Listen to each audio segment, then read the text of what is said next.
Okay, welcome everyone. I just wanted to go over a few housekeeping items before we begin today's webinar. We will ask everyone to remain on mute throughout the presentation. There will be an opportunity to ask questions. We'll answer those at the end, but please use the Q&A button to submit your questions and we'll get to those. And if you have any other concerns with the presentation, having difficulty hearing, just shoot us a chat message, will be fine. We will be sending out a link to the recording as well as a copy of the PowerPoint presentation. So look for that in the next day or two. That comes from the IES Zoom user account. So be sure to check your email for that address as well. And with that, I'm going to turn it over to today's speaker, Bill Accavelli, who is an improvement specialist with Industry Expansion Solutions here at NC State. Bill? Thank you, Susan. Good morning, everybody. I hope you can hear me well. If not, just let us know. I am Bill, coming to you from our Concord office for Industry Expansion Solutions. I am an improvement specialist with our industrial extension group here, and I'm looking forward to this morning. Been with IES for 16 years, and I'm really excited about this topic and to share about it as well. Because when you get down to lean thinking, and I use the term lean thinking, not lean manufacturing, because lean mindset and continuous improvement mindset works anywhere where there's a process, and every business and every type of activity is a process. The heart of it is how do you drive change, especially if you're in leadership. So we're going to go ahead and start. And as Susan said, it's tough for me to see questions, but she'll be checking them. And we'll definitely have enough time when we're wrapped up here to talk. And I may ask some questions as we go, just to try to make it semi two-way. Because this really, when I was learning this materials in my last job, we didn't have anything written down. So pretty much everything written down here has come from notes taken on the fly during implementation. And so whenever we were taught it, or we taught it with folks we worked with in my old company, we would really utilize the mindset of a chalk talk or a whiteboard talk. And so hopefully we can capture some of that spirit, even though we're on video and virtual learning. So let's go ahead.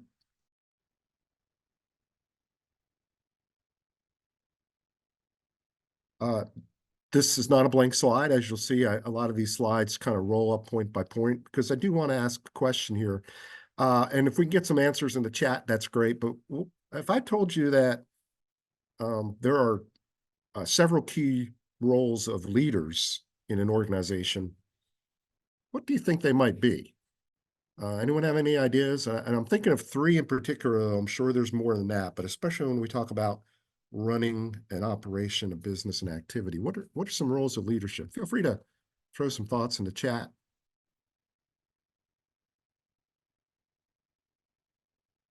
Okay, I see strategic directions one. Yeah.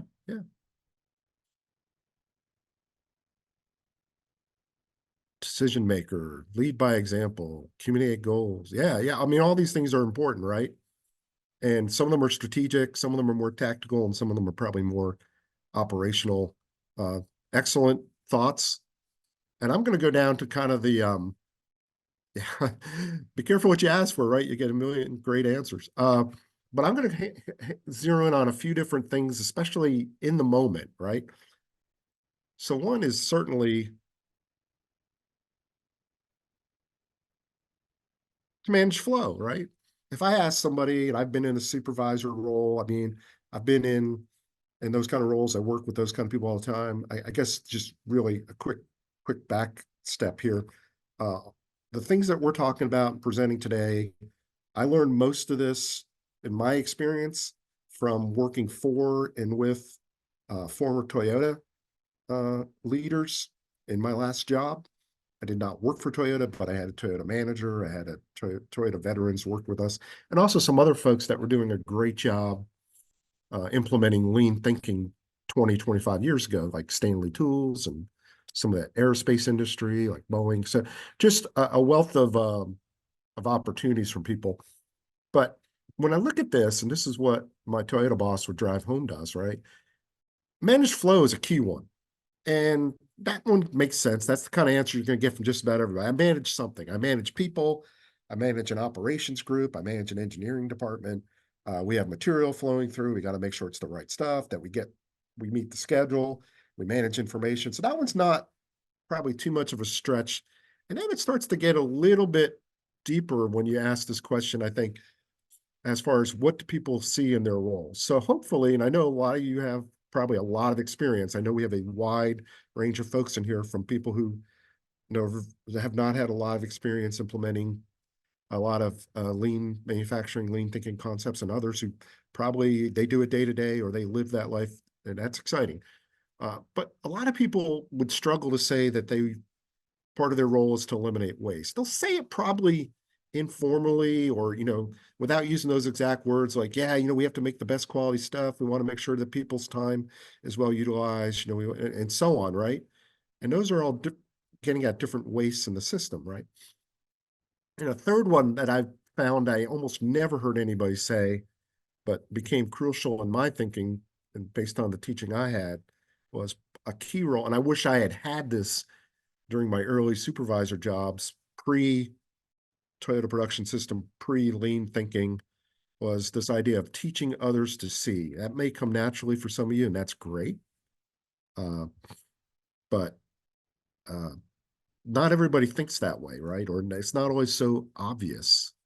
And what we're trying to get at there, and we say teach others to see, is this concept of seeing the waste, seeing the opportunities in your work area, in your system. So when you think about it, if you're in leadership, are you just telling people what to do? Are you having conversations? Are you also teaching? I'm not sure I naturally saw teaching as a key role, but over the years, I definitely saw that. Yeah, that's part of your job as a leader, a manager, is to teach others. And in this case, again, see the waste that is and the opportunities that are in front of us in all ways and all systems.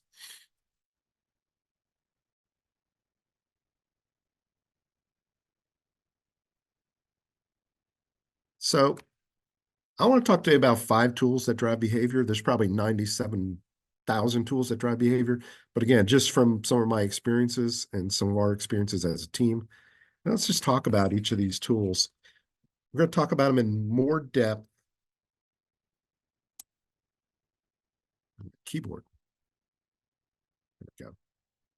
So tool 1 is this idea of PDCA thinking. I hope PDCA is not a totally new concept to you, but if it is, it's just that mindset of having a cycle in your process where you plan to do something, you execute the plan, you check how that plan is going, and depending on how it is going, you take action or make adjustments or just leave it alone. So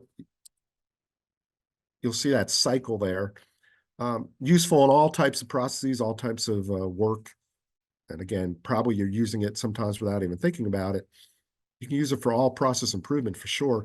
And a key thing is it's not just a tool. People think of it as a tool because they might have a PDCA or PDSA, plan, do, study, act. They might have like a worksheet and they lay it out, but it's really this mindset of it's a philosophy. When I go out to the work center, where I'm going out where things are getting done, am I seeing a plan being executed, whether it's a work schedule, whether it's a project activity, whether it's research, whether it's something going on in a lab or an office? Am I checking on what is supposed to be done and taking action based on that? So it's a philosophy, not just a tool or a methodology. And you see in the middle there, GTS. Anyone have an idea out there what that GTS might stand for? If that as an acronym? Any thoughts? It's really key to what we're going to talk about for the next half hour or so. Yeah, like go to see, go to source, grasp the situation. Excellent, right? They both can be used. I think go to see or go to the source or grasp the situation fits that acronym perfectly. How do we know what's going on without being there? I often challenge people because most people have some interest in sports, athletics. They either played it, they coach it, they might have kids involved, family members. always like, where's the coach during a game or a match or, an event? They're not in the locker room during the game, right? They're observing what's going on right there on the field, on the court, at the rink. And that's what's happening, right? So that really informs the rest of what we're going to talk about this morning.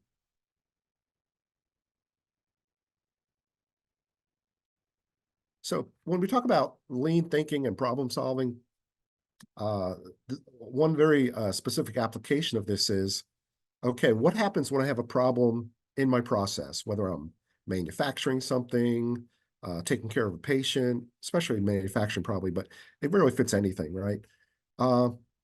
First off, we should have processes that it's clear for people to know what to do immediately upon recognizing a problem or an issue exists. They shouldn't have to be wondering, what do I do when this happens, right? It should be part of however their procedure or standardized work is written. They should have that down, and they should know, how do I react when, unfortunately, when something non-standard occurs. The way we've looked at it over the years was we implemented this process called stop, call, and wait. You stop the process, you call the appropriate person who can help you, usually someone like a team leader. It might be a maintenance tech, it could be a quality technician, but somebody who can help you in your process, and then wait till they get there. Don't start messing with it. Now, that might seem counterintuitive to some people because, especially in the age of empowerment, the last generation or so, and we want people solving problems and all, but in the moment, if we don't stop the process, if we don't just have people thinking what the fix is, what can happen is these problems may not really rise to the surface and rise to knowledge and awareness and leadership. And so we have to play that balance between what people are capable of addressing themselves versus if people just always jump in and kind of do the short-term fix, it may not get to the root cause of what's happening. And that's part of what we want to do in this process. We want to investigate for root cause. We certainly want to contain the problem, make sure that there are no risk of further safety or quality issues so that they can't spread. You think of a containment boom, maybe, say an oil spill or, sump where you keep things from spreading. But we also want to get to the root cause. And usually that involves two steps. There's certainly usually some sort of either planned or thought up quickly, some sort of temporary countermeasure. The best processes have these already planned, right? What happens if our fork truck stops working? What's our backup? What's our temporary? Some sort of short-term fix to keep things going, even if we're not working at the rate we need to, at the speed, at the rate of which we need to produce something, whether it's a product, a service, but something that keeps us going, right? But the long-term thing, as part of this PDCA cycle, is to develop the longer-term countermeasure, where we can experiment to see whether we've really addressed the problem. The first problem I was working on for my manager who came from Toyota, we worked overnight on a packaging line to fix a particular reoccurring jam. We got it fixed. He texted me at like 6:30 in the morning, wanted to know how things had gone. I wrote back, everything was great. He wrote back, so what happened when you reintroduced the problem? Now, how about you? But where I worked at the time, nobody reintroduced problems. We were just happy to get out of them. And so he taught me something very important that day, that you have to do a check to make sure that your fix really is addressing the root cause, that you've pulled the whole weed out.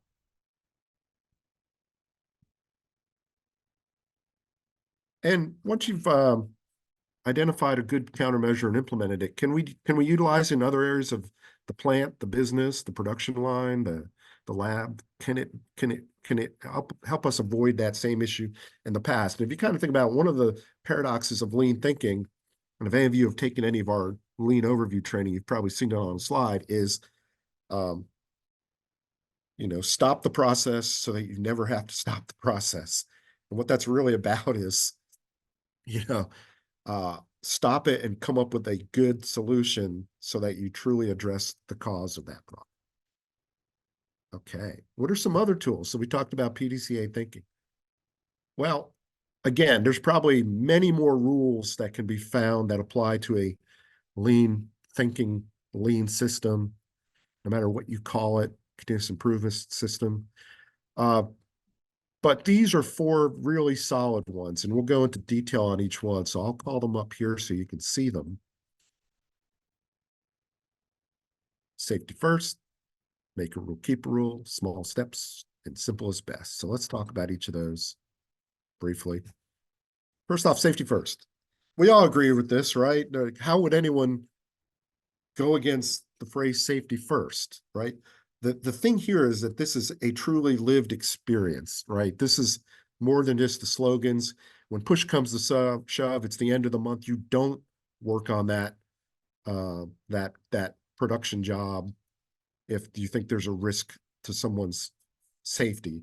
You put safety ahead of all things. And as a leader, you live it and do it by example. So if you know what PPE is, personal protective equipment, I think probably everyone knows that, but just in case, sometimes acronyms can be a little challenging.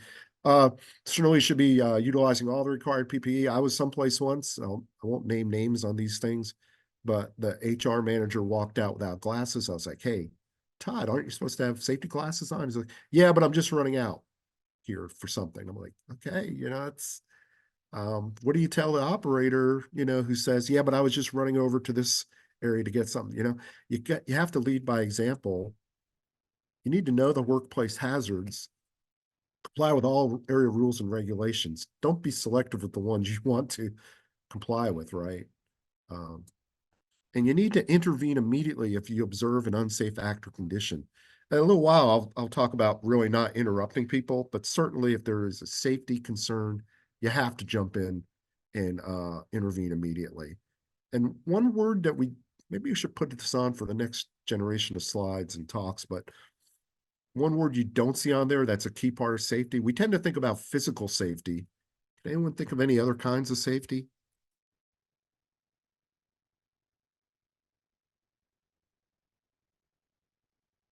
How about psychological safety? We have to keep that in mind as well. So when we're working with folks, we need to make sure that people's psychological safety is considered and put in place as well. Early in my career, I didn't hear that discussed much, but certainly I came to an appreciation to it as we went further and further along using this mindset and methodologies. And I worked in a first-class company as far as safety went, no doubt, first class. It just wasn't talked about, that side of it, but it's key if you really want to have a good work environment and good work relations. Okay, so what's one of the other rules? Safety first. How about make a rule, keep a rule? Yeah, some of that's about keeping promises and being, sincere, but it's also diligence. When the tough time comes, are you doing what you're supposed to be doing, right? Yeah, thanks, Eric. Good thought about planning, right? Do we maintain consistency in our expectations? Do we use visual controls and standards to guide us and to guide our teams? If we say that something's going to be kept in a certain area, a certain kind of supply or personal protective equipment or something like that, do we have a standard for that? Do we have the area marked well? Do we have labeling and such? And where it really comes into play as well, I guess we don't have it per se on the slide, but it all fits within there, is if I have standard work in place, and in some folks' world, it may not be pure standard work. It could be traditional work, and that's fine. But if I have standard work, procedures, work instructions, do I follow them? Do the folks who work with me and for me follow them?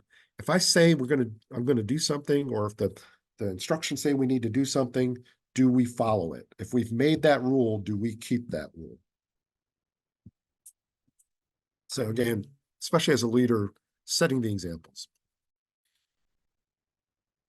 If I pause, sometimes I will, it's because I'm just looking at the chat. I don't want to miss something real good. Yeah, David, a form of safety.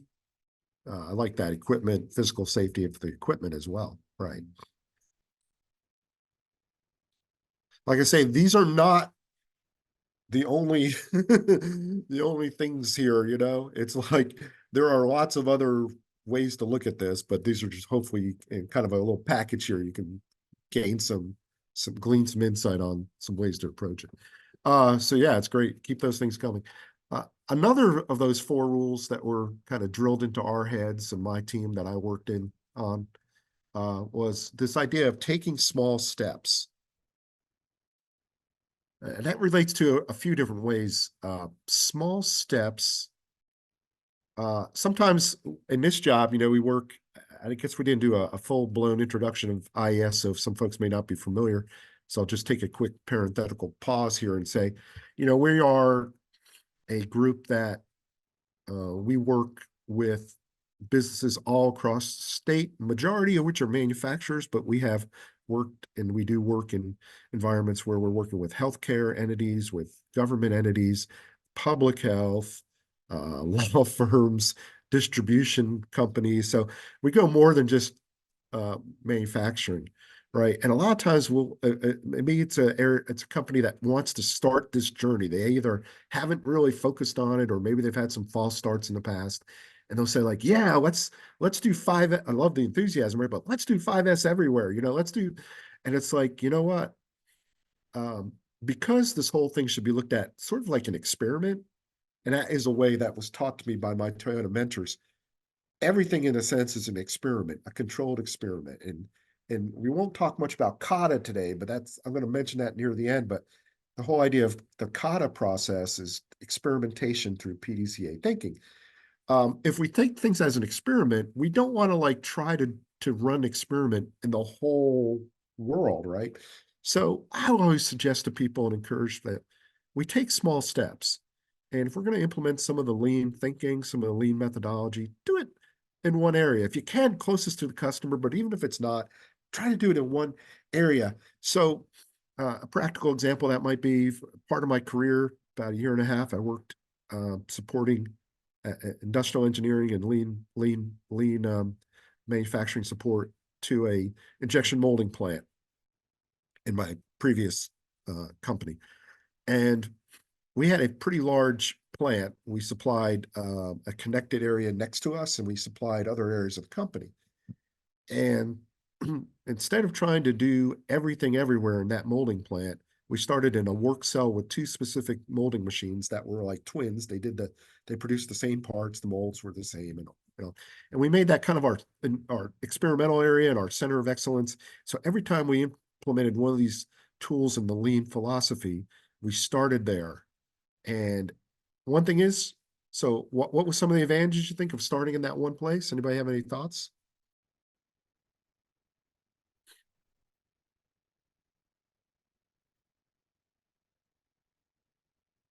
I know it isn't. Yeah, it's easy to see results. Eric, I know you were talking about a different one, a different slide, but rehearsals is not a bad one for this year. You learn what doesn't work. Thank you, Jeffrey. Exactly. Yeah, Tony, I'm looking at these as we're talking. Exactly. Work out issues on a small scale. It's piloting, it's experimentation. Nothing is going to work perfectly. Yeah, more controlled. And so it's a great way to rather than try to fix everything at once, try to make improvements and then be able to share it in other areas. And what's going to also happen is, so it's not only a foundation, but it also, and it's not on a slide here, but it also, if you have the right environment culture, you might get some people looking over there saying, hey, when do we get to do this? I've worked in a lot of places where that's been the reaction, right? Hey, they'll come up to me if I'm working with them or something, or in that old job for sure. Hey, you're doing that over there. Are we going to do that over here? So it's a great way to create pull and people wanting to make improvements and own their own things. But sometimes we roll these things out early in my career, especially I might be involved in something that was a big rollout and it can go really bad. And then you've lost some credibility, you've lost enthusiasm and support. So don't try to fix it all at once, make it work somewhere. And the other thing that was always brought home to us was move quickly. Don't sit there and rest on your laurels. Is that the saying? Make sure that as you've learned and as you've improved, keep moving. I think inertia's, this is not a quote and I'm not even sure I'm using it right, but I think you'll understand what I'm saying. Inertia is kind of an enemy to us in this whole idea, right? We want to keep that that lean bug moving. We want to keep that enthusiasm contagious and the learnings contagious. So we've talked about, safety first. We've talked about making a rule, keep a rule. We mentioned small steps. What's the fourth one? And again, I know there are more, but these are just four key rules. Simple is best. And this is where we go back to our flows. It's best in our people flow. So as we're making changes and leading areas that are making changes, is our people, saying that right? Is our people flow simple? I hope that's right. Good aspects of that, we would see clearly defined content, sequence, timing, and outcome in our process. By the way, those four words are, they start to make me think of standard work or standardized work. If you have content, sequence, timing, and outcome well defined, what's in the job or what's in the work content, what order do I do it in? How long should it take me to do it? How long do I have to do it to meet my customer needs? And what do I want to get out of it? That starts to really sound like standard work. And we want it so that it's obvious if the work can't be done as defined. Do we have an obvious that if the way people flow, that we know at a glance that the work cannot be done as defined? Also, our information flow should be simple as much as possible, right? Do we have clear signals? Is it simple and direct? A lot of times what you'll see is this concept called Kanban, an empty bin, an empty container, a ticket or card that says I need more of something, especially in manufacturing, but really in all aspects of life. You see that places like Chipotle and Subway, right? They empty out a thing of tomatoes, they bring a new one in, and so on, right? Is it simple? Is it direct? And then material flow, right? Is it as direct as possible? Have I taken up as much waste of motion out of my person's, my associates, my coworkers' job, right? My report's job. Is the material flow as value added as possible? Is it obvious? Is it visual? Can we see where things are supposed to be, where they're supposed to go and move? So you think about any kind of a work process where that has really good material flow, they're driving out waste. They're trying to take out as much wasteful movement, walking, stretching, and so on. And where we tend to see is we don't see as many big piles of material as well. Sometimes we really get this improvement through connecting our processes. So those are four rules, which was one of the tools. So we talked about PDCA, we talked about the four rules. How about tool number 3? This is not the 5 whys, okay? Sometimes we get a little misunderstanding on that. This is an assessment tool. So when I'm out trying to practice standard work in my work environment, shop floor, office, whatever it is, and we're going to get to that in detail in a few minutes. Yep.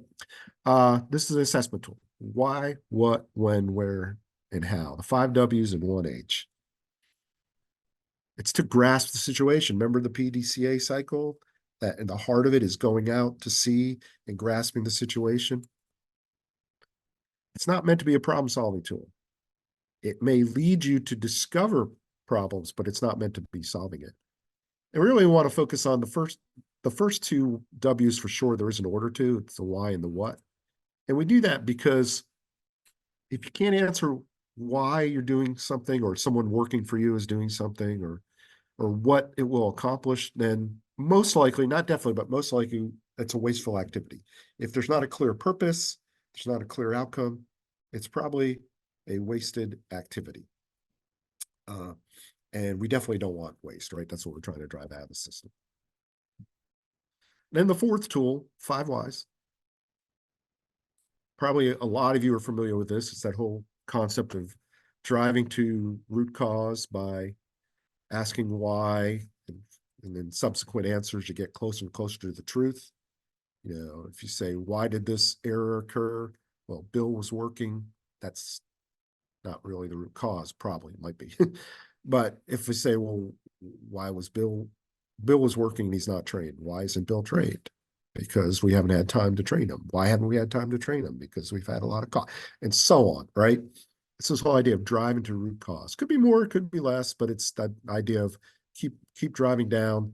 People might get a little frustrated, right? It probably means you're doing it right. It means that you're trying to get to that deeper level.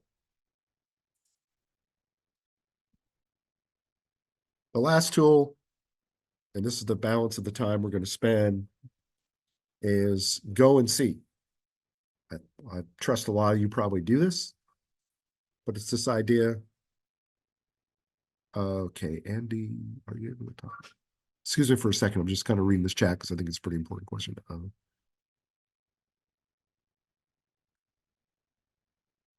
Oh yeah, about five whys. Somebody asked, I don't know if everyone can see that. Andy asked, are you able to talk about how to do this without offense or having the other person shut down? Right. Well, a lot of these things are learned experiences, right? I'm sure that the 25-year-old me was probably a lot more aggressive and assertive about that. And I'm not sure if this will answer it very well, but I would say and others can throw in ideas in the chat as well, but I would say that you have to keep it not focused on a person.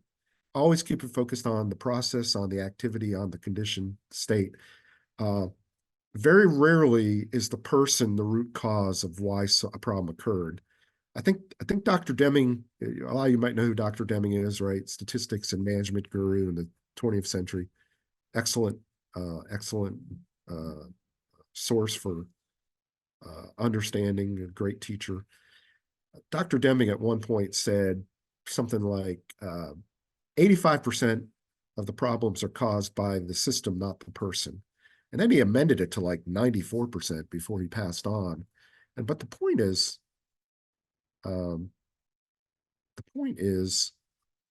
that, don't go out there trying to solve the problem in a way that you can confirm that a person caused the issue. Person was always involved in it, but they didn't necessarily cause it. So if we can take the mindset that I need to solve this and I need to make it clear to people, you might even have to say it depending on your culture. Hey, this isn't about finding blame. This is about, we need to solve this problem. People were involved, of course, but we need to really find out what really caused it in our system. Did we have poor communications? Did we have poor layout, poor procedures? We need to find out what's going on there. And then, so I hope that answered, and we can talk a little bit afterwards as well. It's that last tool, the 5 tools that we were focused on today that drive behavior in a leader, in a lean leader, is this idea of go and see. Some of you may know it as go to Gemba. It's performing the check part of PDCA, I'm sorry, and confirming that we're achieving the intended outcome, whatever our process is. Do it at Gemba, which is part of the lexicon of lean thinking because of the early years of development at Toyota Production System and their supplier base. So a lot of Japanese terms here. That's a Japanese word, and it roughly means the place where things get done, where the work happens, where things get, basically where things happen. Now I say not in the office. It could be the office if you have an office job, right? But for the most part, if this is mostly a manufacturing audience, it's where value is being added by value creators. So whatever your business is, go to where value is being added by the people who are the value creators. It could be production operators in manufacturing. It could be warehouse personnel and distribution. It could be, claims adjusters in the insurance company, paralegals in the law firm, nurses in the doctor's, the operating room in the hospital. So go to where the work is happening. Don't rely on data output, spreadsheets, conference room meetings. All that stuff has a place. Trust me, I'm a big data guy. I'm a Six Sigma person. I teach green belt and black belt as well. But when we're talking about in this context, you want to understand what's going on in the process, go to where it's happening. Same thing we talked about with coaches earlier. They don't assess the situation from the locker room. They're on the sideline watching. And go as often as possible, daily, more than once a day. I remember having mentors from a Japanese consulting firm, Shingijutsu, and I was talking to them over the years. We worked with them for a few years. And I used to ask this, they were all former manufacturing managers, at least at the time, of Toyota suppliers, tier 1 suppliers, first level suppliers. And I asked the one gentleman once, So how often did you go to the floor as a manufacturing manager? And he's like, well, only about 4 times a day. And 20 years ago, I was thinking about my experiences, in our work culture saying, man, if a manager got out to the floor a couple times a week, we were doing well. So go as frequently as possible. So let's expand on that a little bit as we're getting towards the back end of this talk.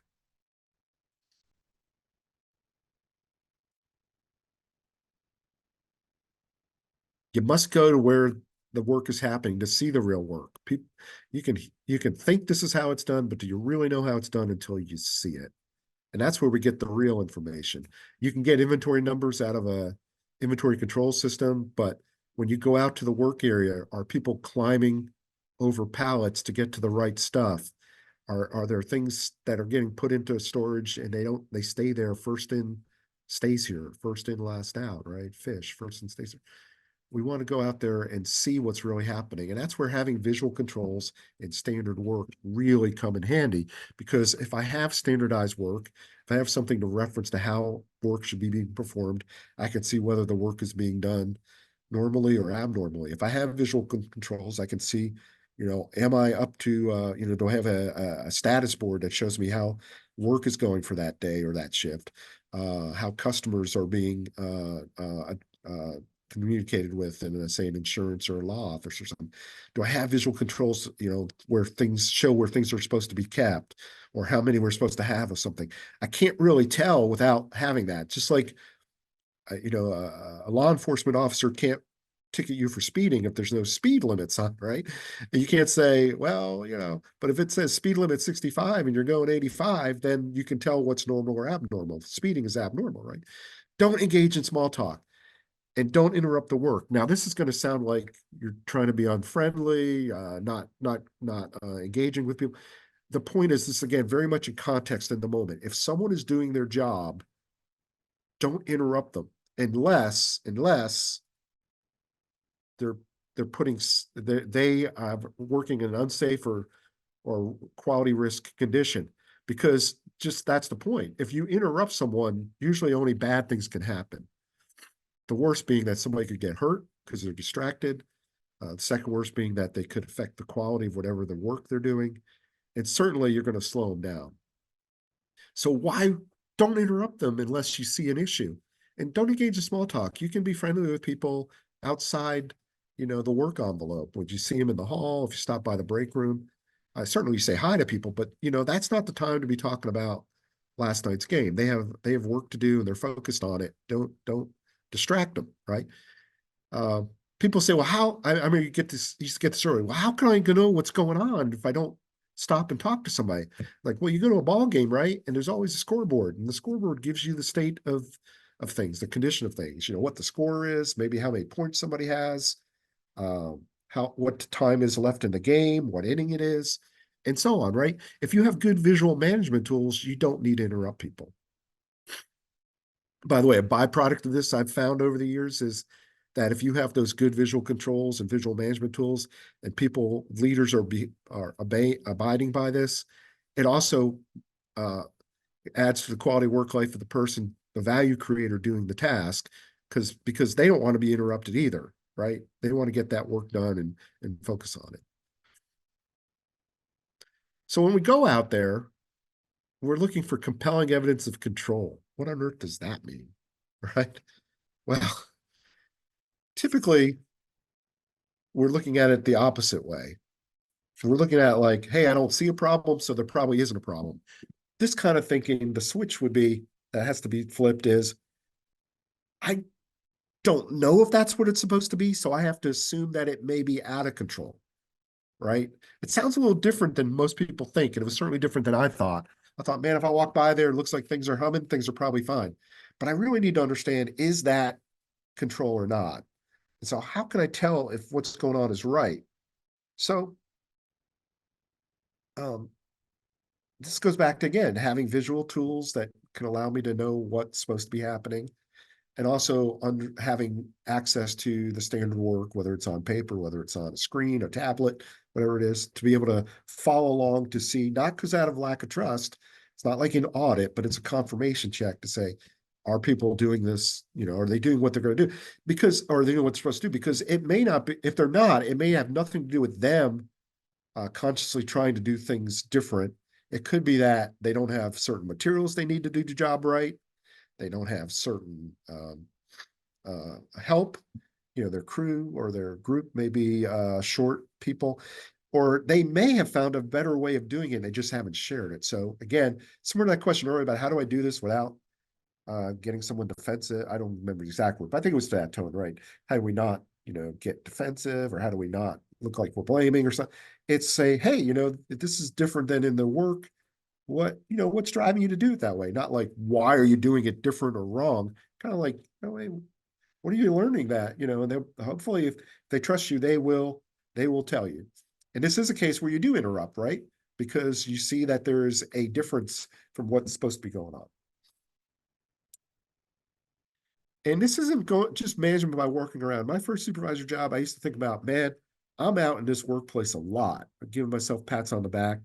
I knew a lot about what was going on, but this is really not about management. You just happen to be out there, you might catch something, but this is about having a firm focus where you're looking for, are there safety issues? Are there quality issues?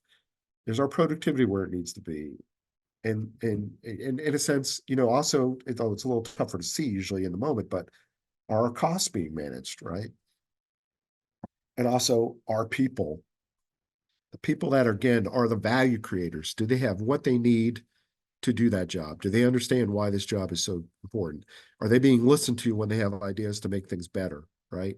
That's what the focus of Gemba time should be, not just walk around and kind of show the flag. I know a lot of places, and I'm not saying this is wrong, but a lot of places have what they call management Gemba walks, and it'll be like a group of people.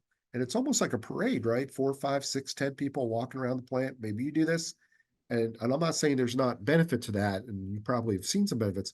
But when I talk about going to Gemba with purpose, I think the power of it is doing it as an individual leader, or doing it as a leader who also brings along someone who either works for them, or maybe they work for, doing it as a pair, a learning environment, and not making it like a big production, but going out there as part of a natural part of your day and seeing what's happening. Because there's more likely to be a gap. There's an ideal state, and then there's a current state, right? We're looking for that gap between what's happening.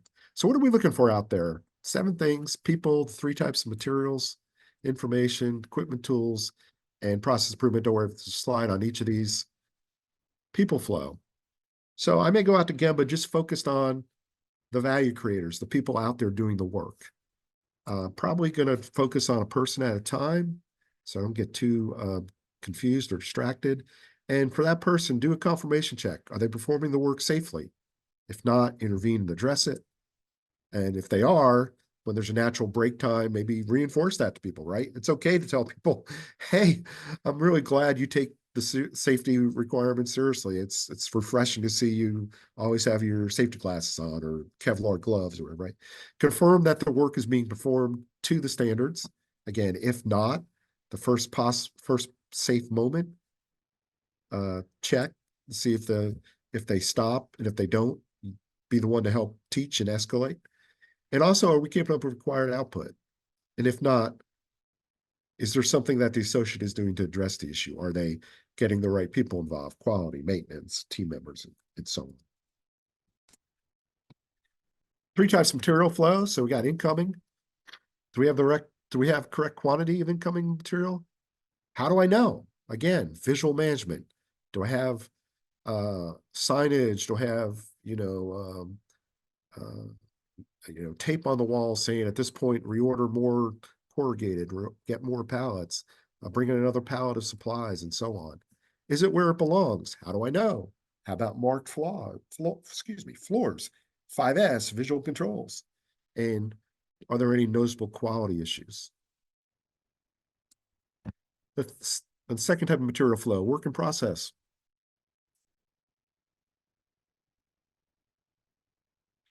Do I know if there's a standard amount of work in process in the work center? Do I expect a certain amount, or is it just overflowing? How can I tell it's in the correct quantities? confirm whether it's in the correct quantity. And I'm hoping as you're seeing these, you're thinking like, yeah, the only real effective way to do that is to integrate good visual management systems, right? Things that tell me what things should look like, how they should look, how many there should be, where things should be, and so on, right? And then outgoing. Are there signs of good outgoing material flow? Ideally, in a lean world, we're utilizing the pull mindset. You only make or ship something or move on to the next task or the next activity or customer request or a next patient when it's time to take on a new one, not just because someone's done with that task or ahead the work ahead of you. So do we have signals or do we have a disconnected system, which a lot of us have, right? And then the information flow. Do people have the information they need to get their work done effectively? If not, what signals could we put into place?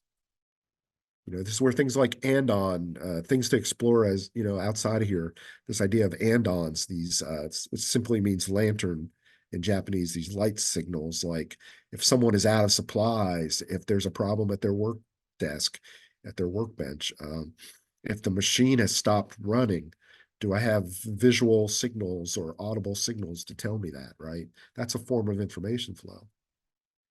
And our upstream and downstream processes linked to the process to each other informationally? Do things just show up? Or are there things like job packets or tickets or things that explain to me, oh, okay, Bill's area just did this, now I have to do that to it, right? Someone mentioned earlier equipment and tools. Yeah, that's one of the things that we can focus on during our Gemba time. I would not focus on all these things. I'd pick one theme, right? And sometimes I would go out there, or I would just go out there with a supervisor, group leader, shift supervisor, a manager, a quality engineer, and we would just, but especially equipment tools, it might be out the maintenance supervisor, manager, and we'd go out and look at what's the state of the equipment. Is it clear to people that do the work? Do they have something in place to know when the equipment is not operating? It could be as simple as a little surveyor ribbon attached to a fan, like my finger going in the wind, if you will, from the fan. It could be gauges reading out the right pressure ranges, but do people have ways of knowing that equipment's not operating as planned so they can escalate it? Our tools and supplies where they belong. I wish I'd brought in this presentation. I received this photo from somewhere, I don't know where, a couple days ago, where it's just wrenches and tools just spread all over the floor. It's a huge mess, right? Extreme, but do we have 5S? Hopefully you know what 5S is, but at a high level, that's basically a system where we can manage the the workplace in a way that everything has a place, it's in order, it's clear what belongs and what doesn't belong, and we can tell normal from abnormal at a glance. So you think about signs, lines, labels, and so on, right? Do we have that in practice with our equipment and with our tools? Are the tools in the areas they belong? Are they there, right? And does that machine layout support or hinder people in their flow or material flow? Sometimes I'm an engineer, I know sometimes we design these cool layouts and these cool equipment and we put them in a place that doesn't facilitate good process flow or maintenance. So we gotta be careful with that. And as you're learning stuff out there, it could trigger improvement activity, right? Do I have the maintenance intervals visible and not buried somewhere in a computer somewhere so I can tell at a glance that what I'm looking at is being maintained properly? Kind of like when you work in a restroom, right? In a public place, there's a sign up that says, what frequency it's being cleaned at. If it hasn't been cleaned in 4 days, there's probably a signal that something's not being followed, right? And then the last thing is process improvement. Is there evidence of improvement activity in the area? Do people have a chance to share improvement ideas on a board or on sheets in that, or on an easel pad in that work area? If they do, Is there evidence that those ideas are being followed up on by leadership, by supervisors, group leaders, and so on? Is there follow through? Is there evidence of that? If I've done rapid improvement events like Kaizen workshops, are there are there improvement action lists up in the area if that was done there, and are they up to date and are they progressing? These are all things that if not, if the leader's not with us, we need to go find that leader and address. And if they're with us, it's a good teaching moment, right? And if you're the leader, if I'm the leader, you're the leader, then it's definitely a good teaching moment. So after you're done, make sure you take some notes as you're going. If the area leadership was not with you, if it's not a teaching moment, but you happen to be out there, or there's someone else with the responsibility, just review the observations. But remember, it's an opportunity, and maybe bring them over, right? Remember, it's an opportunity to teach others to see. So it's not about giving them a bunch of tasks, a to-do list, or a job jar. It's sharing what you found, if they're not with you, or if they're with you as you go, explain what you're finding. Ask them what they think they should be doing. If they start to jump in and start to fix or rearrange something, challenge them to say, are you the best person to do it, or should it be someone who works for you? Most people are leaders because they get the job done, and that's our natural tendency. But sometimes we have to pull back and make sure that others are involved. Otherwise, the same thing will keep occurring. If I'm coaching another individual or a small group of people, debrief with them, ask observations, ideas, and provide appropriate feedback. Again, not a blame if you think there's something that's not being done well. It's all opportunity, right? And get their ideas. And if this is an ongoing thing, we used to talk, this used to be about 25% of my job, where I'd have these walkabouts with leaders in the area, the division I worked in. Let's get a schedule. When are we going to do this again? What's our next opportunity, right? So kind of bringing it home, I hope you kind of see what we've talked through there. We've talked about the different kinds of tasks that a leader has to do, what they're responsible for. We talked about 5 key tools, 4 rules, and you're going to have an opportunity to have this package if you'd like it. So don't worry about that if you haven't taken a huge amount of notes. But the key thing is getting out there on a regular basis. The last slide is going to point to that, but I just realized I didn't mention this slide. So this is just an example, right? You can, if any of you have been doing standard work, and certainly probably all of you have procedures where you work, it's not just for the people building the product, taking care of the patients, adjusting the claims. It's for you as well. And this is just a very generic example that I can send you in a spreadsheet if you'd like it. Just contact me directly or something. But you can adjust it yourself. I have it in an Excel sheet, but just a very high level generic example. Hey, at least once a shift or once a day, or maybe 2 times a day, am I going out and walking this path? These are the things I think are key for my area of responsibility. And you can just kind of see where we've created, steps. And we used to do this in my old world. I would develop this with ship supervisors, with managers, with team leaders, right? Say, what are the key things? If you were to take a walk out here, what are the key things you should be looking for over the next 15 minutes or the next 20 minutes?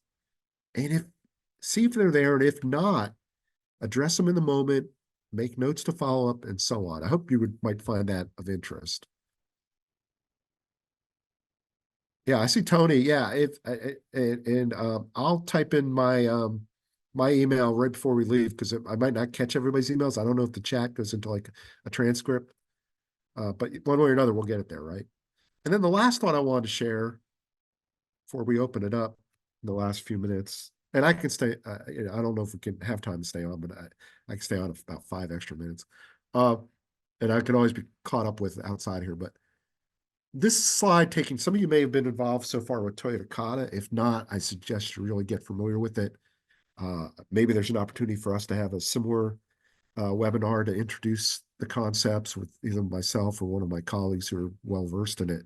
But I took this slide from a Mike Rother presentation. He's sort of he's the person who codified Kata, this method that Toyota leaders use to manage, where they use PDCA thinking and they use it on a regular basis, because I think it fits well to what we've been talking about. If you look at that first paragraph, if we only periodically conduct training events or only episodically work on improvement, the rest of the time it's business as usual.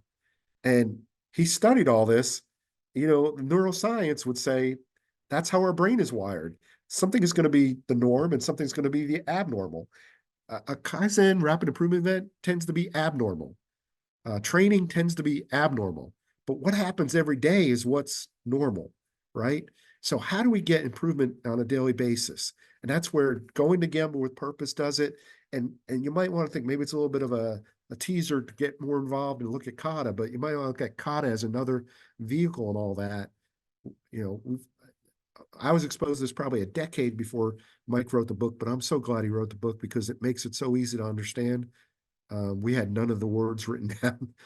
But anyway, I hope this has been helpful. This is really the end of it. I appreciate that people took time out of their day to check in with us. Certainly, I'd be open to any feedback. What was good about this morning? What you thought might have been missing or could have been made it better? Please feel free to email me. I'm going to put my email in the chat to everybody. It's also on the front page when you get the copy of the slides. But you can always contact me or our group in general if you have. Tony, we could, right? We'll have to talk about that. Maybe you can send me an email privately or call me privately and we'll work something out if that makes sense. If you want it for your group. All right, everybody. So that's pretty much it. I don't want to hold people beyond the time. Is there any questions? Let's see, there's a couple questions. I don't know. Those are from earlier. Any questions before we get off? I know people are muted, but they can either put it in chat or the Q&A. There's a question about the Pit Kata event. Do you have a minute Oh, to explain that? Yeah. So thanks, Jesse. So a lot of you are in North Carolina. We're kind of in the heart of NASCAR, especially in the Charlotte area down where I'm at. Mooresville, there's a center that does pit school training. Basically, if you want to be a pit crew member for a NASCAR series, you can go there and it's like a school. It's a school, right? Learn how to do it. But they also do corporate training around teaching things about teamwork, standard work, and visual management, and so, right? So about twice a year now, we're starting to offer a Kata training workshop at the pit facility in Mooresville, the one outside of Charlotte, not Mooresville by Raleigh. And as part of that training event, the simulation, if you will, the hands-on activity throughout the day is you get to change tires on a car. Like you get to do pit stops. So I think it's April 2nd. I'm pretty sure it's April 2nd. If you got the information about this, you will definitely get information about that as well. Or you can email us or call us and we'll make sure you get the date. Okay, well, thanks everybody. I've enjoyed it. I hope you have too. Hey, thanks, buddy. Give me a call, man. Thanks. Thank you, Bill. Great job as always. Thank you, everyone who attended. I was able to catch the folks who submitted their emails in chat, so I'll pass that on to you, Bill.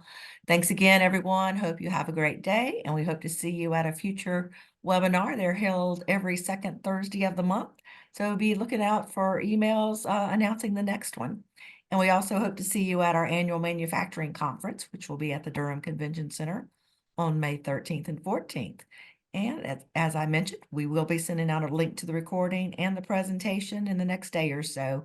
So we look forward to seeing you then. Thanks a lot, everyone. Have a great day.